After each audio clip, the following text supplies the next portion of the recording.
নমস্কার দর্শক বন্ধুরা, আজকে আপনাদের সাথে শেয়ার করব নিরামিষ আলুর দম। এই আলুর দমটা খেতে এতই সুস্বাদু হয় যে বলার মতো না। আপনারাও আমার মতন একবার এই রেসিপিটা বানিয়ে দেখুন। প্রথমেই আমি আলু নিয়ে নিয়েছি। এখানে মিক্সি জারে দিয়ে দেবো আদা, কয়েকটা গোলকি, টমেটো কুচি, কয়েকটা লঙ্কা। এদিকে গ্যাসটা অন করে বসিয়ে নেবো একটা প্যান, দিয়ে দেবো গোটা জিরে, গোটা ধনে। এবার ভালো করে ভেজে নিতে হবে। এদিকে আমার ভাজা হয়ে গেছে, দিয়ে দেবো মিক্সি জারে। এটা আমি পেস্ট করে নেব। এদিকে একটা বাটির মধ্যে নিয়ে নেবো অল্প দই, দেবো লঙ্কার গুঁড়ো, হলুদ গুঁড়ো, নুন দিয়ে দইটা ভালো করে ফাটিয়ে নেব।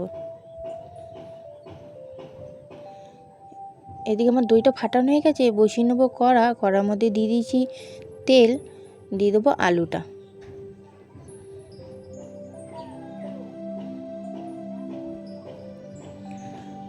আলুর মধ্যে দিয়ে দেবো একটা তেজপাতা, দু টুকরো করে, একটা এলাচ, একটা দারচিনি, একটা লবঙ্গ দিয়ে ভালো করে আলুটা ভেজে নিতে হবে।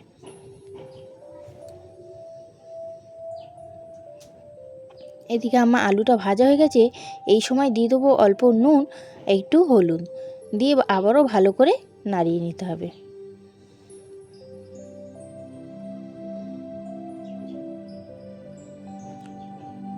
এবার ভাজা হয়ে গেছে, দিয়ে দেবো আদা পেস্টটা যে করে রেখেছি সেটা। অল্প জল দিয়ে এটা ভালো করে কষাতে হবে, গ্যাসটা আস্তে করে ঢেকে ঢেকে।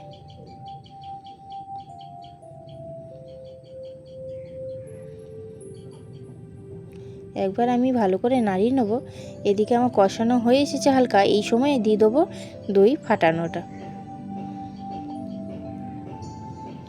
অল্প জল দিয়ে দেবো ধুয়ে বাটিটা। এবার ভালো করে কষিয়ে নিতে হবে।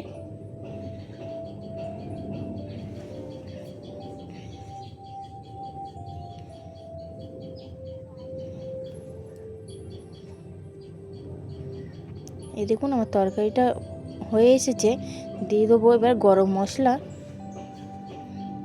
গরম মশলা দেওয়ার পরে একটু ফুটে গেলে এবার আমি নামিয়ে নেব। এই নিরামিষ আলুর দমটা আমার তৈরি হয়ে গেছে। এই নিরামিষ আলুর দমটা খেতে খুব ভালো হয়েছিল। আপনারাও আমার মতন একবার এই রেসিপিটা বানিয়ে দেখবেন বাড়িতে, খেতে খুব সুস্বাদু হয়।